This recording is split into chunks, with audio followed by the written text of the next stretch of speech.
Alô, comunidade, eu sou o Rodrigo Viana e esse é o ICL Urgente, sempre ao vivo às 5 horas da tarde, com as principais notícias do Brasil e do mundo, hoje dia 22 de junho de 2026. A gente chega com informação e análise, atualização das notícias também, com Bruno Concílio em mais um dia de Copa do Mundo.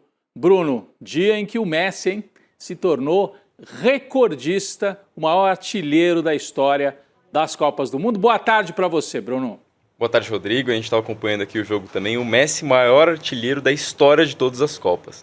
Mas enfim, muito boa tarde para você que está nos assistindo nos canais Instituto Conhecimento Liberta e Eduardo Moreira lá no YouTube. E muito boa tarde para você que está nos ouvindo nas rádios ao redor de todo o Brasil. Não esquece de deixar o seu like nas nossas transmissões, se inscrever nos nossos canais e também de ir lá conferir a enquete na comunidade do ICL Urgente no Papo Legal. Olha só a enquete de hoje, eu vou ler aqui para vocês. Quem vai atrapalhar mais o Flávio Bolsonaro? A primeira opção, o irmão Eduardo, que continua fazendo lobby nos Estados Unidos, a gente vai trazer essa notícia aqui. Em segunda opção, Daniel Vorcaro, que vai entregar o Flávio no acordo de delação. E a terceira, que é o Ciro Nogueira, que o Flávio já falou, né, que chamou ele de vice dos sonhos. Rodrigo, o que você acha que vai atrapalhar mais o Flávio? O Ciro Nogueira não vai ser. O Ciro Nogueira está querendo tomar champanhe, viajou de novo, foi para Ibiza, né? Acho que é o Eduardo mesmo, que vai acabar gerando uma sequência de fatos negativos que vão acabar atrapalhando o Flávio Bolsonaro. Tá aí o pedido para você acessar papolegal.app, o aplicativo, né, do ICL, aplicativo de bate-papo para você conversar, inclusive com os nossos apresentadores, com a nossa turma que também está por lá. Boa tarde para você que mora nesse país que não tem o maior artilheiro da história das Copas do Mundo. O único aqui no ICL que pode dizer que é do país que tem o maior artilheiro é o nosso Ezequiel, nosso operador de áudio argentino, que está aqui com a gente todos os dias e está feliz da vida, imagino, né? Com o Messi, 18 gols agora na história de todas as Copas, superando o Klose, alemão, e o Ronaldo Fenômeno. O Messi, então, ainda tem chance de chegar a 20, 22, sei lá quantos gols que ele pode marcar ainda nessa Copa do Mundo. Impressionante no jogo contra a Áustria, encerrado agora há pouquinho. Mais 2 gols. O Messi já tem 5 gols nessa Copa do Mundo em 2 jogos. Esse sim é um fenômeno. Não que o Ronaldo não fosse, mas o Messi, um fenômeno absoluto, com quase 40 anos de idade, hein, gente? Bom, mas vamos falar da política brasileira? Uma segunda torre foi atingida. Lembram lá do 11 de setembro? Todo mundo olhando para a primeira torre, e aí o avião bate e o pessoal pensava assim, é replay? Não. Outra torre foi atingida por outro avião. Flávio vai ter que suar muito para tirar a vantagem de Lula na corrida presidencial. Ele tem perdido apoio desde que a primeira torre foi atingida, né?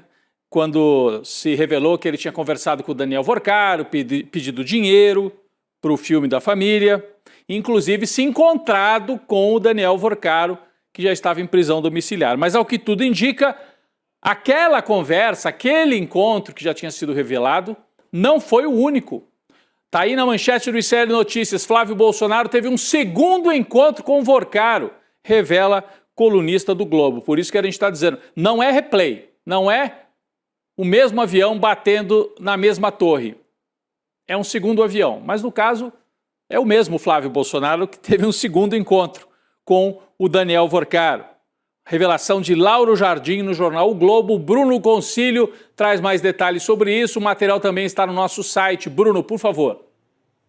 Rodrigo, como já é de costume da família Bolsonaro, parece que o Flávio não está contando toda a verdade sobre o caso Master. Segundo a apuração do jornalista Lauro Jardim, os dois tiveram mais um encontro a sós, agora em uma mansão alugada pelo banqueiro em Brasília. Até então, apenas a reunião do fim de novembro de 2025 era conhecida. Aquela que, segundo a versão do Flávio, ele foi à residência de Vorcaro dar um ponto final na relação entre os dois, tipo término de namoro mesmo, Rodrigo. Mas enfim, vale lembrar também que na época o Filho 01 pediu 134 milhões de reais para viabilizar o filme Dark Horse, sobre a vida do pai dele, o Jair Bolsonaro. Por fim, a apuração não dá mais detalhes sobre esse outro encontro escondido de Flávio e Vorcaro. Mas o que a gente sabe é que esse imóvel citado, a mansão em Brasília, teria sido usado para receber vários convidados dos 3 poderes, Rodrigo. É importante deixar claro que o primeiro encontro, que já era conhecido, aconteceu em São Paulo, né? Então, já se sabia que o Flávio Bolsonaro, portanto, mentiu várias vezes, né? Primeiro ele disse que não, que o Vorcaro não tinha pago o filme, depois nunca me encontrei com ele, e aí vem a informação de que ele não só se encontrou, como pegou um avião em Brasília, pago pelo Senado Federal para se encontrar com o Vorcaro em São Paulo, quando o Vorcaro já estava preso em prisão domiciliar. Então, um encontro conhecido era em São Paulo. Agora, o segundo encontro que teria acontecido em Brasília, a gente não sabe exatamente a circunstância, por que eles tiveram esse outro encontro. Será que ele vai dizer que a Lili também estava terminando o namoro político-financeiro com o Vorcaro? Precisou de 2 encontros? Era uma longa DR, então?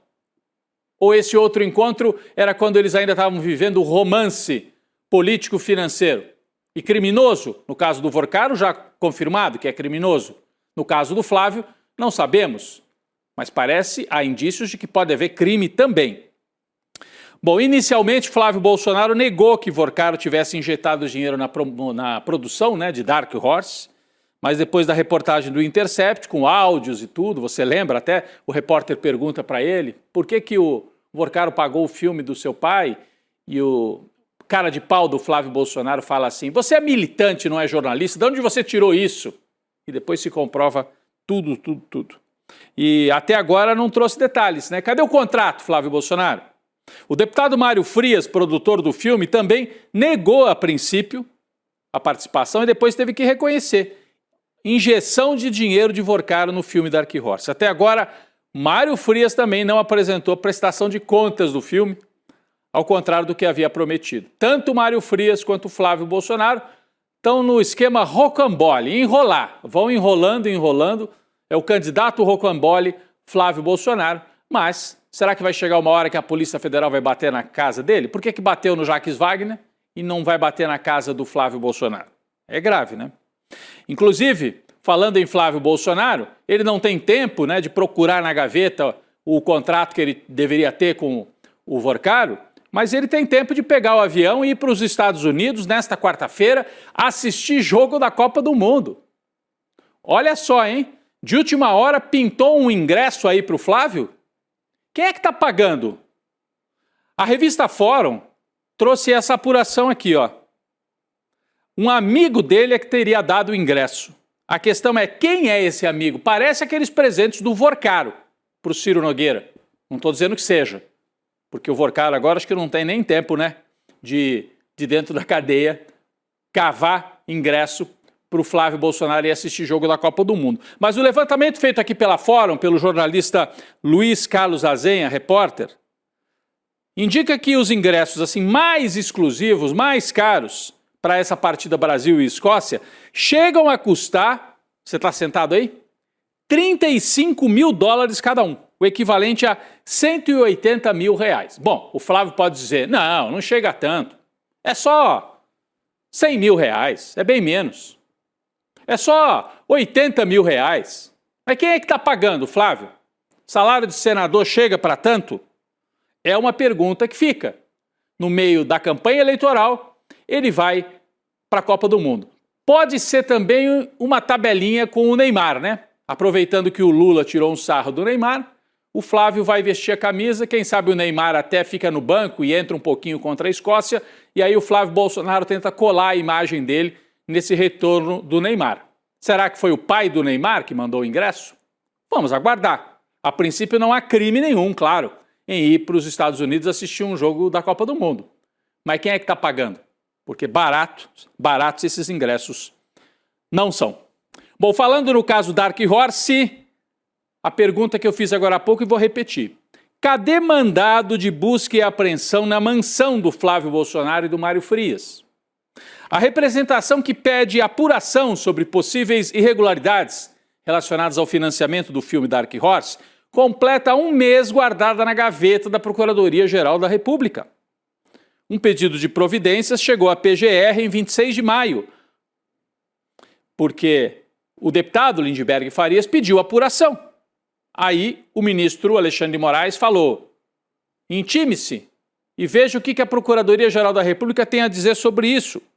Segundo a apuração do repórter Kleber Lourenço, aqui do ICL, está aqui na tela, ó. Não o Kleber Lourenço, esse aqui não é o Kleber, esse aqui é o ator que faz o Jair Bolsonaro. O Kleber Lourenço é o nosso jornalista. né? O Kleber Lourenço apurou que a PGR não tem previsão para se manifestar sobre essa representação do Lindbergh Farias, que pede o seguinte: vamos fazer busca e apreensão? Vamos investigar o Flávio Bolsonaro sobre esse caso? Segundo a apuração do Kleber Lourenço, o ministro André Mendonça aguarda uma posição da PF e da PGR antes de fazer o caso avançar. Então ele foi ligeirinho em relação ao Jacques Wagner.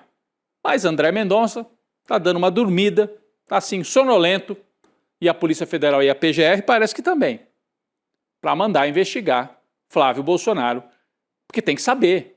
O dinheiro chegou nos Estados Unidos, passou pelo fundo lá do Texas, quem é que administrou esse fundo? Que filme é esse que custa tão caro? Onde foi parar esse dinheiro? Precisa investigar. Bom, depois de ter a segunda proposta de delação negada pela Polícia Federal e pela Procuradoria-Geral da República, Daniel Vorcaro pode receber mais uma má notícia nos próximos dias. Nos próximos meses, na verdade, né? Nós estamos em junho, a notícia ruim para ele vai chegar em agosto, daqui a 2 meses. O ministro Gilmar Mendes vai deixar a presidência da segunda turma do STF, que é o colegiado responsável por analisar o caso Master. Aí você pergunta, mas não é o André Mendonça? Sim, o André Mendonça é o relator, mas o Gilmar Mendes é o presidente. Presidente tem um poder, ele que determina a pauta, né? Presidente e relator se dividem ali. Pelo critério de rodízio na corte, o comando da segunda turma deve sair do Gilmar Mendes e chegar nas mãos do Luiz Fux, que será responsável por definir a pauta de julgamentos do colegiado, inclusive o caso Master. Olha o Fux aí. Virou amigão do Bolsonaro, no julgamento e na condenação do Bolsonaro foi voto vencido, tentou livrar o Jair e outros militares golpistas da cadeia e agora está ali alinhadíssimo com o André Mendonça na segunda turma. Ele tem acompanhado os entendimentos de Mendonça no caso Master, se converteu num aliado de André Mendonça. Nos bastidores do STF, a mudança é vista como favorável ao ministro André Mendonça, que está aí na tela. Foi nomeado, você lembra, pelo Jair Bolsonaro. Nos últimos meses até tem dado, assim, algumas sinalizações de que não vai proteger os bolsonaristas totalmente, mas nesse caso do Master ele deixa andar, mas também segura na hora importante para valer. Até agora não expôs para valer Flávio Bolsonaro na história. E ao contrário de Fux, Gilmar Mendes tem sido crítico da atuação de André Mendonça. Saindo Gilmar Mendes, fica uma tabelinha, um jogo fechado ali. André Mendonça, relator. Luiz Fux, presidente da segunda turma. O caso Master na mão dos aliados do bolsonarismo. O que é extremamente preocupante. Assim, na reta final da eleição passada à Copa do Mundo, é isso que vai dominar o noticiário, além da própria campanha eleitoral. É mais um cenário para a gente prestar atenção. Segunda turma do STF na mão de André Mendonça e Luiz Fux. TSE nas mãos de Cássio Nunes Marques, também bolsonarista. Então tem muitos fatores aí favoráveis ao bolsonarismo. Apesar disso tudo, o Flávio Bolsonaro está caindo nas pesquisas. Esse fim de semana saiu mais uma pesquisa, Datafolha, mostrando que o Lula abriu mais um pouquinho a vantagem no primeiro turno, 10 pontos de vantagem no Datafolha. O Flávio está fazendo de tudo para recuperar esses pontos que ele perdeu nas pesquisas por causa do caso Dark Horse. Só que o irmão dele, o 03, não ajuda muito, né? O Eduardo Bolsonaro está fazendo de tudo para atrapalhar a campanha do irmão. Não satisfeito com a condenação no STF, você sabe, ele foi condenado a 4 anos de prisão, Eduardo, né? Gerando mais um fato negativo para o Flávio. Além disso, acabou influenciando no tarifaço do Trump contra o Brasil, isso deu mais discurso para o Lula de que a família Bolsonaro está mais preocupada com os Estados Unidos do que com o Brasil. Mas não satisfeito com tudo isso, o Eduardo Bolsonaro resolveu dobrar a aposta. Bruno Concílio, conta pra gente, o Eduardo Bolsonaro está a caminho de uma outra cidade lá nos Estados Unidos. O que ele vai aprontar dessa vez, Bruno? Rodrigo, segundo a apuração do jornalista Igor Gadelha, o Eduardo Bolsonaro vai desembarcar hoje em Washington, D.C., para uma série de agendas com integrantes do governo Trump e parlamentares do Partido Republicano.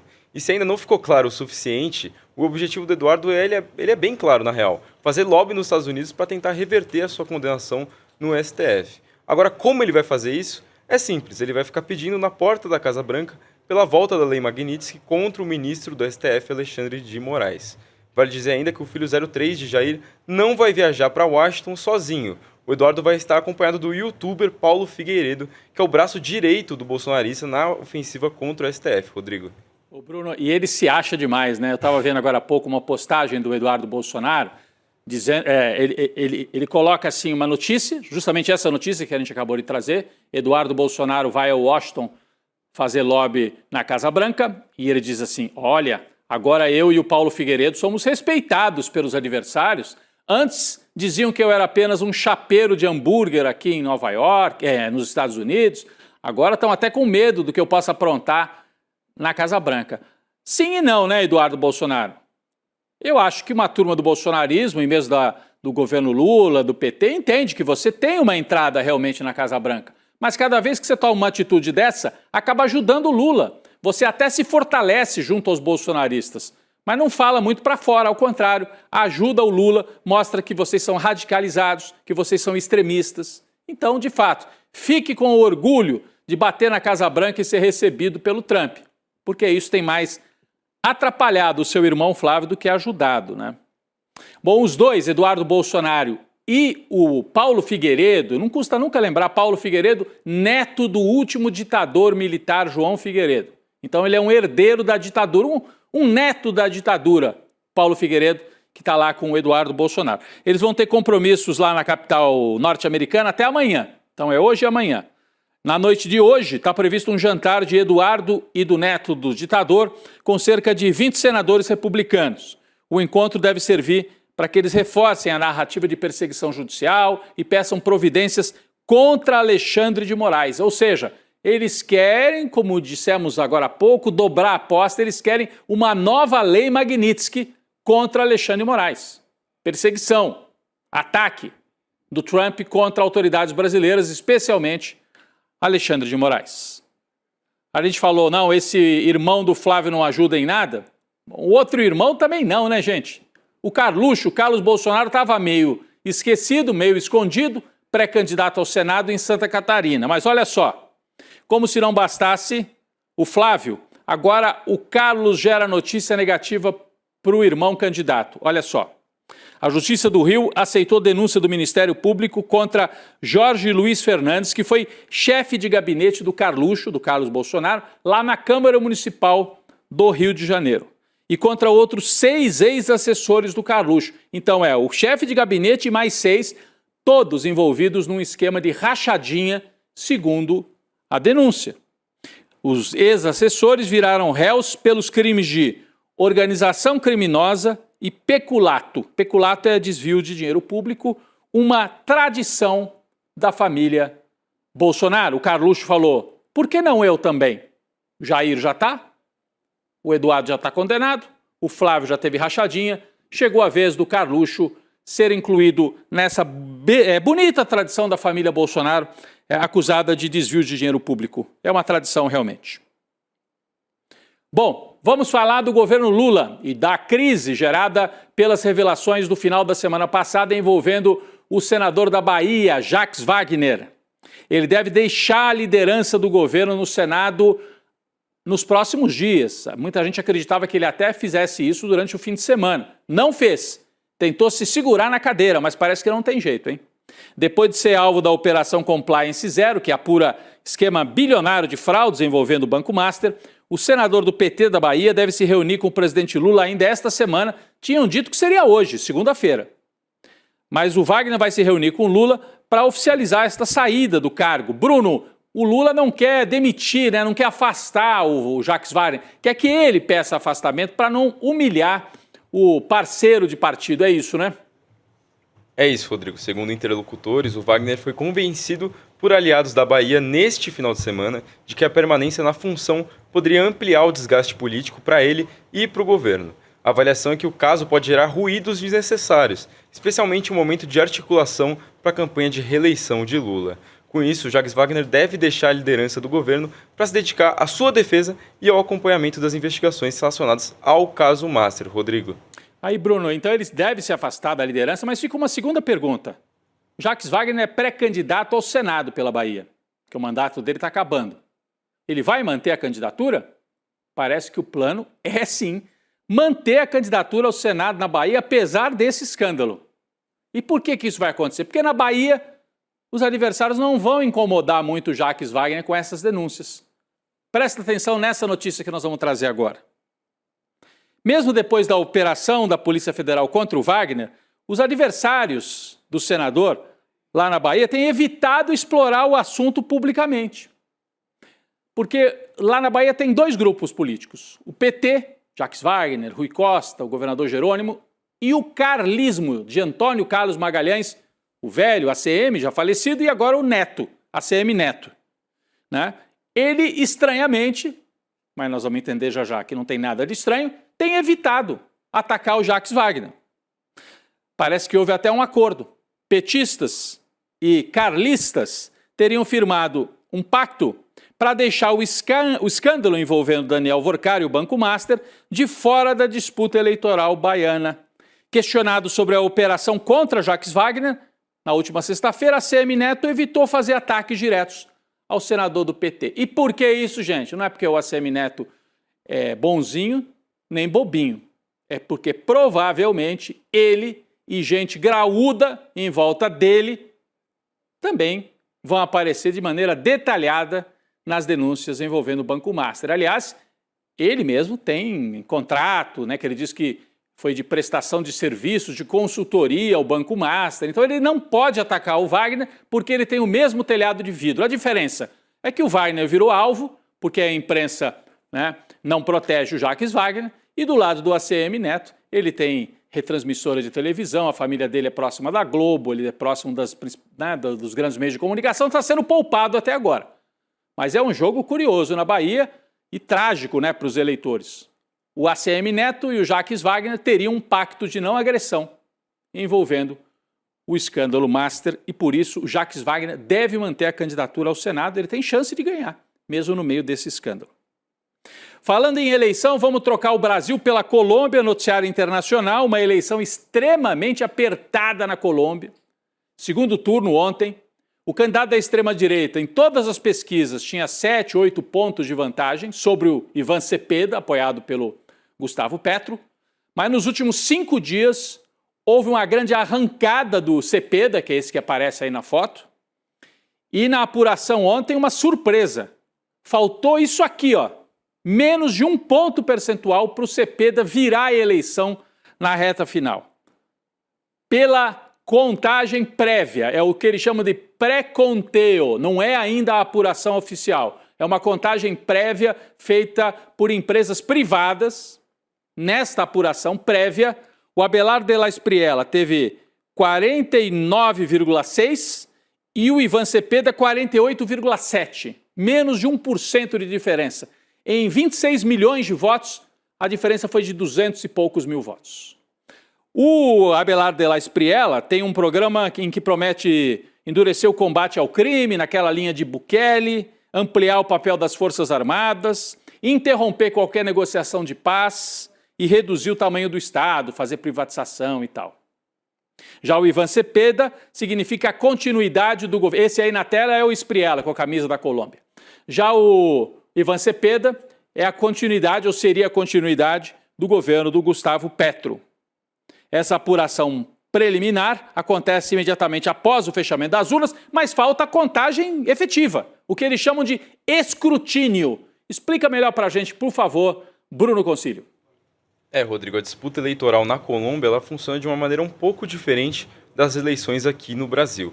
Agora o país vai realizar um processo de recontagem oficial dos votos, chamado, como você falou, de escrutínio, que começa no dia seguinte à eleição, no caso, hoje. Ele funciona assim: o Registro Nacional leva cédulas e os formulários da eleição para comissões de escrutínio compostas por juízes e outros funcionários. E eles são responsáveis por revisar o trabalho realizado pelos mesários, analisando cada cédula individualmente e validando ou invalidando os resultados de cada sessão. E como a eleição, como você falou, foi muito disputada, é capaz dessa contagem final dos votos decidir de fato quem vai ser o presidente da Colômbia, Rodrigo. Eu vi imagens ontem, foi impressionante a mobilização, principalmente do povo mais simples, agricultores, povo do interior, indo votar de barco, de caminhão, subindo até em trator para tentar garantir a vitória do Cepeda. Pela contagem prévia, parece que faltou um pouquinho para o Cepeda virar o jogo. Bom, após o resultado, Ivan Cepeda anunciou que vai contestar 33 mil mesas de votação em todo o país. Ele afirmou que o Pacto Histórico, que é o partido dele e do Petro, e as organizações desta Aliança pela Vida respeitarão o resultado final, depois da conclusão do escrutínio. O Gustavo Petro também falou pelas redes sociais. Olha aqui, está na tela. Com os dados de cartório, o resultado da pré-contagem nesse momento é de 49,3 para 49, ou seja, ele está dizendo que, na verdade, o resultado do pré-conteio não é bem a verdade. É o escrutínio que vai determinar quem é o presidente. Eu obedeço aos juízes. Calma entre os cidadãos, por favor. E ele diz assim, estamos num país dividido no meio. A interferência estrangeira está tirando nossa liberdade. O Petro tem dito desde o começo que houve uma atuação dos Estados Unidos construindo a candidatura de Abelard de la Espriella, dando dinheiro para o Abelard de la Espriella, ajudando a montar a candidatura de Abelard de la Espriella.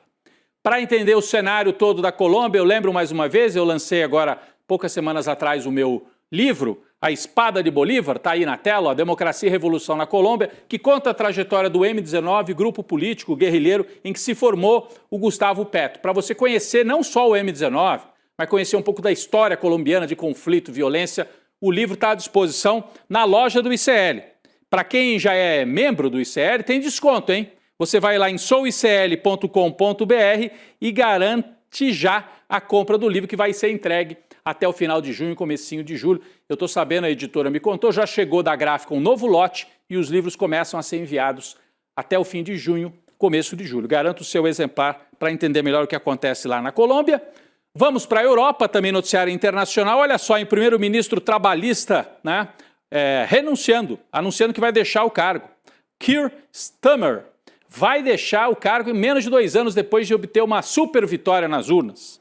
Ele foi eleito em julho de 24, colocou fim a 14 anos de governos conservadores, mas fez um governo pífio. Os trabalhistas, teoricamente, são de centro-esquerda, mas ele fez um governo ajoelhado aos interesses de Donald Trump. Os trabalhistas estão mal nas pesquisas, ele pediu o boné e vai embora. Antes da hora, uma humilhação para o Partido Trabalhista na Inglaterra. Bom, eu vou passar aqui para as notícias da Copa do Mundo, rapidinho, né, gente? Porque a gente teve no fim de semana mais um jogo do Irã, né? Que está sendo pressionado, dificultaram a vida do Irã. O Irã joga nos Estados Unidos, depois tem que correr de volta para o México, porque o Trump não deu autorização para os iranianos dormirem uma noite nos Estados Unidos, depois do último jogo em que o Irã conseguiu mais um empate, o que para eles é um excelente resultado contra a Bélgica, os jogadores e a comissão técnica deixaram uma carta escrita à mão dentro do vestiário. Olha que legal essa ideia. Deixaram no vestiário, lá no estádio, nos Estados Unidos, uma carta agradecendo o apoio dos torcedores iranianos, pedindo paz no mundo, com apelo, por paz e união entre as nações. Está aí na tela a fotografia dos jogadores e a carta que eles deixaram como um gesto político e simbólico bastante importante do Irã.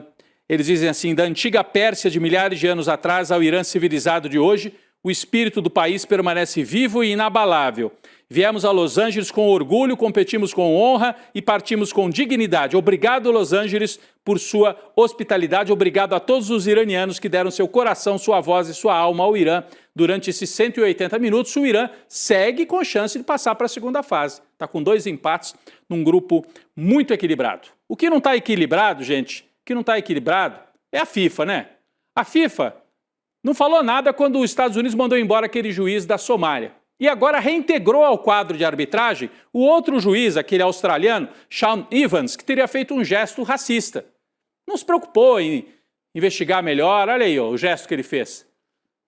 Abriram uma investigação que não deu em nada e ele está reintegrado, vai poder apitar livremente na Copa do Mundo. Notícia triste, mais um absurdo aí da Copa. E para concluir, aí sim uma notícia do campo, uma notícia bacana. Sai então esse juiz aí do gesto racista e vamos para o maior artilheiro da história das Copas, Lionel Messi, o argentino. Hoje fez mais 2 gols, passou o Miroslav Klose, ele já estava empatado com o Klose, 16 gols, eu estou falando ao longo de todas as Copas, o Messi já está na 6ª Copa. Agora o Messi com 2 gols de hoje contra a Áustria, chegou a 18 gols é o maior artilheiro da história das Copas do Mundo e pode se tornar o artilheiro desta edição lá nos Estados Unidos. Valeu, Bruno. Para quem gosta de futebol, mais um espetáculo do Messi, apesar dele ter perdido um pênalti, hein? Podia ter feito mais 3, Bruno. Aí seriam 3 no primeiro jogo e 3 hoje. Aí era demais, né? É verdade, Rodrigo. Eu vi aqui, ele perdeu um pênalti. Podia ter sido 3 mesmo, podia ter completamente acabado com o recorde, né? Mas enfim, vou ler agora o resultado da nossa enquete. Ela não teve muita competição entre as outras alternativas, né? A galera votou, seguiu mais seu raciocínio, né? Quem vai atrapalhar mais o Flávio Bolsonaro? E aí a que venceu 73% dos votos foi o irmão Eduardo, que continua fazendo lobby nos Estados Unidos. É isso, Rodrigo. Muito obrigado e até amanhã. Até amanhã, Bruno. E eu quero deixar aqui um aviso, antes de você seguir com as notícias no N2, a gente vai ter aquele documentário especialíssimo sobre orçamento secreto. No dia 28 de junho, comandado a nossa equipe pelo Eduardo Moreira, vários repórteres de primeiríssima linha. Vou explicar para você como é que funciona esse esquema das emendas. Nossos repórteres foram até algumas das cidades que receberam as emendas. E a história vai estar completinha no dia 28 de junho, às 8 horas da noite. Você, para participar, se inscreve aqui, ó, iclurgente.com.br, deixa o seu e-mail e automaticamente você vai ser direcionado para Orçamento Secreto, um super especial produzido pelo ICL. Vem aí o N2 com a Roberta Garcia, o Chico Sá e toda a nossa equipe. Daqui a pouco eu estou por lá. Valeu, gente! 2 dias antes da prisão do banqueiro, Flávio Bolsonaro tentou tirar dele 134 milhões de reais. Aqui, os carros chegavam 2 de cada vez para trocar sacos de dinheiro. Você dá da liberdade, Daniel, de a gente te cobrar, eu fico sem graça de ficar te cobrando, tá? Mas sim. Quem é essa produtora GoUp? Quem são os sócios do projeto e os produtores reais? Estamos em Ipojuca, em busca de respostas. Nenhuma placa, nenhum funcionário. Segundo os vizinhos, nunca houve empresa aqui. A Caixa Preta está sendo aberta. Eu descobri essa história, eu descobri essas emendas. Estou apurando sobre as denúncias de corrupção envolvendo a cidade. Que é isso? 4 milhões nessa brincadeira, enquanto aí tem gente sem saneamento básico, tem rua esburacada. No Brasil das emendas parlamentares, também se mata por dinheiro. E para calar quem sabe demais. Você sabia? O ICL tem uma plataforma digital de cursos. Reunimos em um único lugar tudo o que você precisa para se desenvolver profissionalmente, culturalmente e espiritualmente. São mais de 300 cursos com os melhores professores do Brasil e do mundo, abordando os temas mais importantes da atualidade. Aprenda sobre política, arte, filosofia e até 7 idiomas diferentes pelo preço de um hambúrguer.